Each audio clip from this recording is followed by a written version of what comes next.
Hello दोस्तों, मैं Devendra Saini the engineers classes पर आपका स्वागत करता हूं। आज हम पढ़ेंगे प्रकाश तरंगे। प्रकाश तरंगे, ये भैया प्रकाश तरंगे क्या होती है, इनके बारे में देखना है। किस तरह की तरंगे हैं? देखो, मुख्य रूप से तरंगे होती हैं दो प्रकार की। एक होती है बेटा प्रकाश तरंगे, दूसरी होती है ध्वनि तरंगे। तो पहले अपन प्रकाश तरंगों के बारे में देख लेते हैं, फिर अपन देखेंगे ध्वनि तरंगों के बारे में।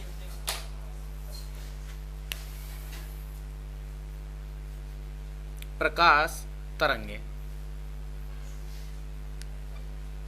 इन प्रकाश तरंगों को अंग्रेजी में बोलते हैं बेटा लाइट वेव, लाइट वेव्स। ठीक है, प्रकाश तरंगों को क्या बोलते हैं? Light wave. प्रकाश तरंगे क्या होती हैं? वे तरंगे जिनके संचरण के लिए माध्यम की आवश्यकता नहीं होती है, उन तरंगों को बोलते हैं बेटा प्रकाश तरंगे। अर्थात वे तरंगे जिनको एक स्थान से दूसरे स्थान तक भेजने के लिए किसी भी प्रकार के माध्यम की आवश्यकता नहीं होती, उन्हीं तरंगों को प्रकाश तरंगों के नाम से जाना जाता है। माध्यम कितने होते हैं भाई? तो माध्यम होते हैं तीन। पहला होता है ठोस, दूसरा द्रव, तीसरा गैस। तो इन तीनों में से यदि किसी भी माध्यम की जरूरत नहीं होगी तो उस तरंग को क्या बोलेंगे? प्रकाश तरंगे। अर्थात वे तरंगे जिनको निर्वात में भी संचरित किया जा सकता है, उन तरंगों को प्रकाश तरंगे कहा जाता है। क्लियर?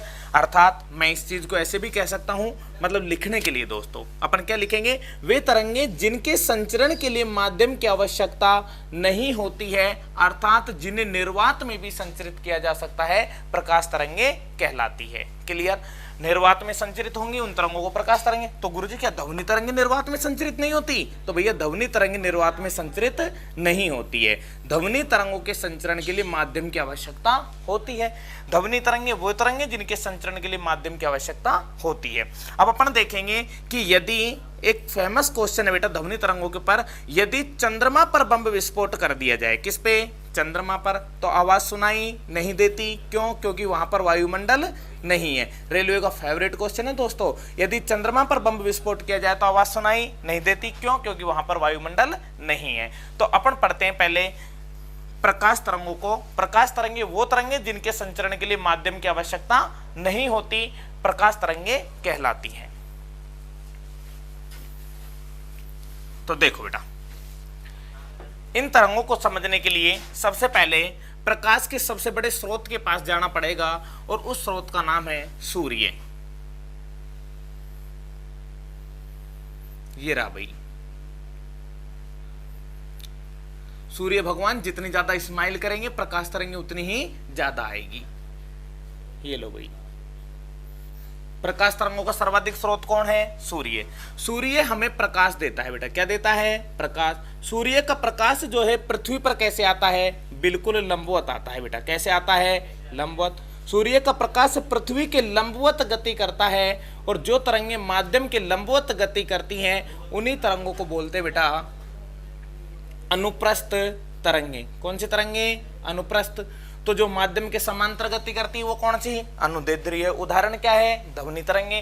तो मैंने कहा सूर्य, प्रकाश तरंगों का सबसे अच्छा उदाहरण क्या है? सूर्य। सूर्य का प्रकाश माध्यम के कैसे गति करेगा? लंबवत। वे तरंगे जो माध्यम के लंबवत गति करती है उन्हें क्या बोलते हैं? अनुप्रस्थ तरंगे।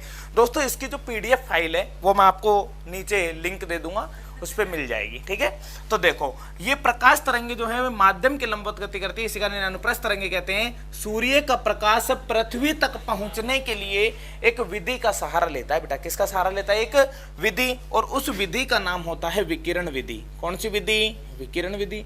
तो सूर्य का प्रकाश पृथ्वी तक किस विधि के द्वारा आएगा? विकिरण विधि के द्वारा। कितना समय लेगा? 8 मिनट 16 सेकंड।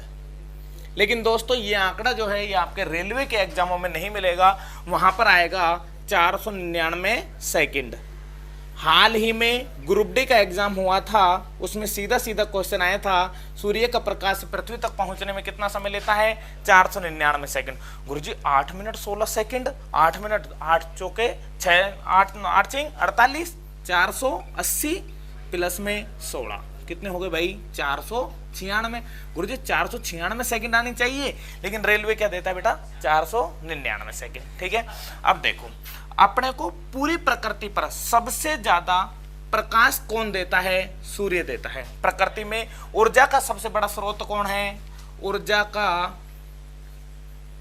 सबसे बड़ा स्रोत, ऊर्जा का सबसे बड़ा स्रोत कौन है भाई पूरी प्रकृति में? सूर्य। कितनी ऊर्जा देता है? इतना बड़ा स्रोत है भाई, तो ये देता है बेटा 4 × 10⁻26 जूल। कितनी सेकंड में? 1 सेकंड में। इसी कारण इसे ऊर्जा का सबसे बड़ा स्रोत कहा जाता है। ठीक है, अब अपन ने देखा सूर्य हमें सबसे ज्यादा ऊर्जा देता है 4 × 10⁻26। इतनी ऊर्जा लाता कहां से है? तो एक अभिक्रिया होती है बेटा, नाभिकीय अभिक्रिया। किस अभिक्रिया के द्वारा आता है? नाभिकीय अभिक्रिया। नाभिकीय अभिक्रिया। कौन सी नाभिकीय अभिक्रिया? तो भैया वो होती है नाभिकीय संलयन या विखंडन? संलयन। अच्छा, नाभिकीय संलयन। मैं सोच रहा था विखंडन होती है। ठीक है भाई, विखंडन। संलयन अभिक्रिया वह अभिक्रिया होती है जिसमें हाइड्रोजन के नाभिक आपस में जुड़ते हैं। जिस अभिक्रिया में हाइड्रोजन के नाभिक जुड़ते हैं उस अभिक्रिया को नाभिकीय संलयन अभिक्रिया कहते हैं। जिस अभिक्रिया में हाइड्रोजन के नाभिक टूटते हैं उस अभिक्रिया को बोलते हैं विखंडन अभिक्रिया। इसमें हाइड्रोजन के नाभिक आपस में क्या करते हैं बेटा? टूटते हैं, टूटते हैं। नाभिकीय संलयन अभिक्रिया के द्वारा ही सूर्य का प्रकाश प्राप्त होता है। सूर्य का प्रकाश यानी सूर्य में ऊर्जा का प्रमुख स्रोत क्या है? नाभिकीय संलयन अभिक्रिया। कोई बम बना है क्या? बना है भाई। कौन सा? Hydrogen bomb. हाइड्रोजन बम भी नाभिकीय संलयन अभिक्रिया के द्वारा प्राप्त किया जाता है। इस बम की खोज किसने की? तो खोज करने वाले व्यक्ति का नाम है बेटा एडवर्ड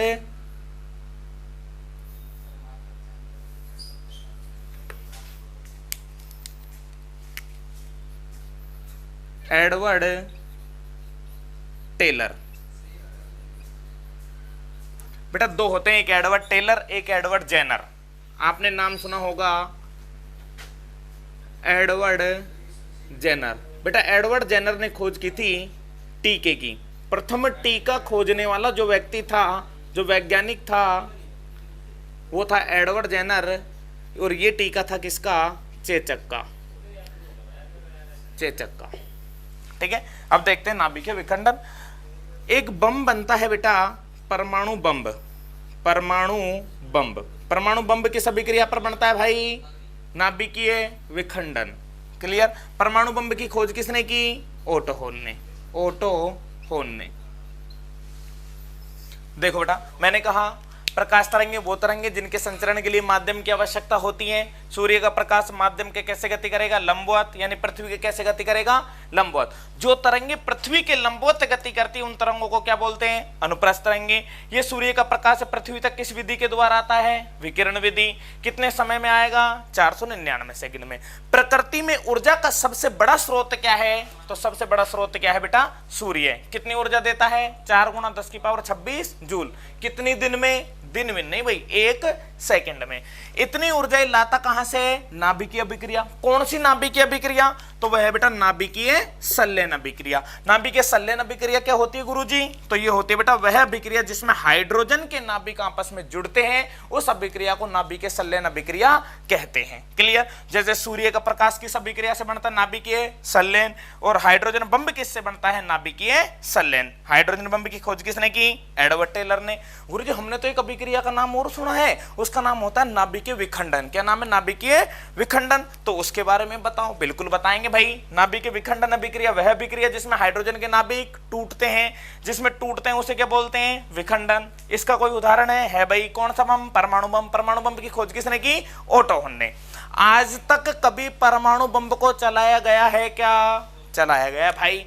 यह रखी रखा है? अरे नहीं चलाया है। चलाया है। कब चलाया? तो ये चलाया था बेटा, एक युद्ध हुआ था, द्वितीय विश्व युद्ध, सेकेंड वर्ल्ड वार।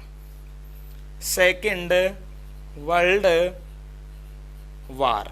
द्वितीय विश्व युद्ध के दौरान इस बम को चलाया था। द्वितीय विश्व युद्ध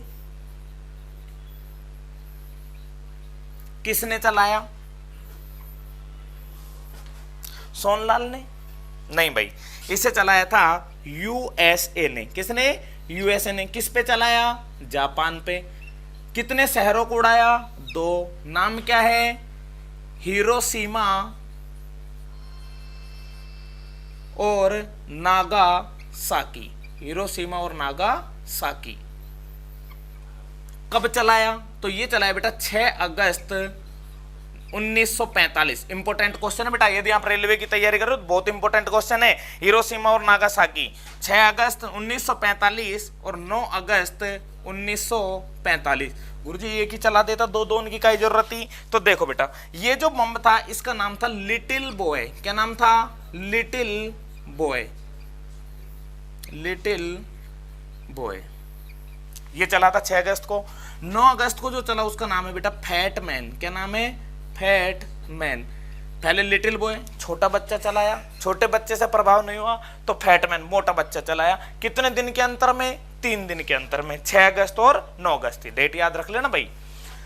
देखो एक बार फिर देख लेते हैं बेटा।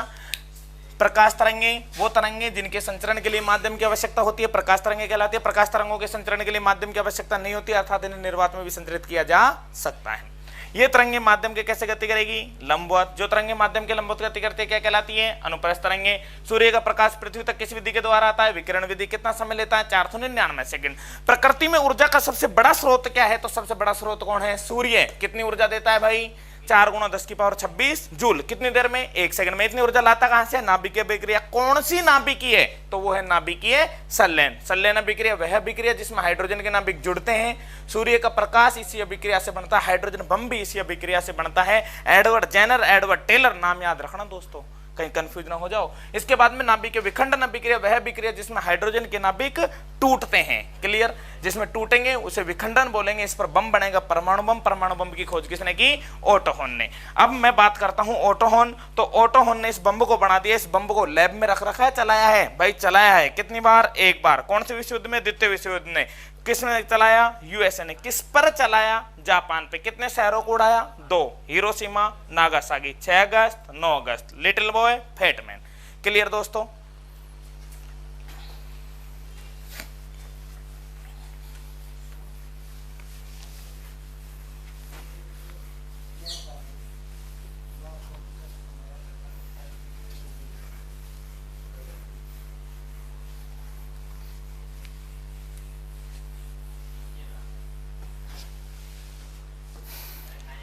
अब अपन देखते हैं सूर्य का प्रकाश। ये जो सूर्य भगवान है इसका प्रकाश जो होता है ये कितने रंगों से मिलकर बना है, इन रंगों के बारे में बात कर लेते हैं बेटा। सूर्य का प्रकाश जो है वो 7 रंगों से मिलकर बना होता है। ये आपको या तो दिखाई देगा इंद्रधनुष में या दिखाई देगा बेटा किसी प्रिज्म के अंदर। क्लियर? तो सूर्य का प्रकाश जो है वो 7 रंगों से मिलकर बना होता है। ये भाई हमारा फेस नहीं है, सूर्य भगवान है ना, थोड़ा सा ध्यान देना इस बात पे। तो देखो भाई अपन बात करते हैं किसी प्रिज्म की। तो ये मैंने बना दिया एक प्रिज्म। प्रिज्म मतलब कोई भी कांच का टुकड़ा। प्रिज्म। जब सूर्य का श्वेत प्रकाश किसी प्रिज्म पे टकराता है तो वह अलग अलग भागों में बट जाता है। इस घटना को बोलते हैं बेटा वर्ण विक्षेपण। वर्ण विक्षेपण। तो अब अपन क्या बात कर रहे थे वो देखो। मैंने कहा सूर्य का प्रकाश 7 रंगों से मिलकर बना होता है। कितने रंगों से? 7 रंगों से। सूर्य का प्रकाश 7 रंगों से मिलकर बना होता है। ये बात किसने कही थी? मैंने नहीं, मेरे से पहले भी एक आदमी था कहने वाला, उसका नाम था sir Isaac Newton. Sir Isaac Newton के अनुसार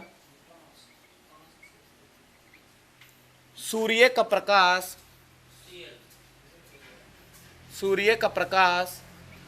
7 रंगों से मिलकर बना होता है। सर आइजैक न्यूटन के अनुसार सूर्य का प्रकाश कितने रंगों से मिलकर बना है? 7 रंगों से। भाई सबसे पहले इस बात को बताया था सर आइजैक न्यूटन ने। तो सर आइजैक न्यूटन ने कहा सूर्य का प्रकाश कितने रंगों से मिलकर बना है? 7 रंगों से। वो रंग कौन से हैं? तो वो रंग हैं VIBGYOR।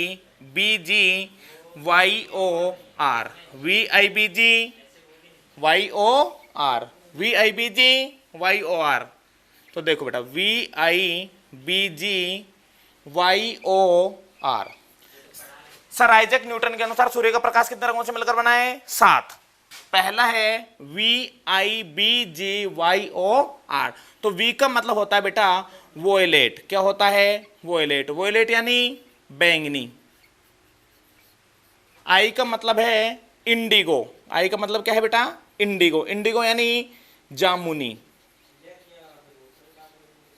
B का मतलब होता है ब्लू यानी नीला।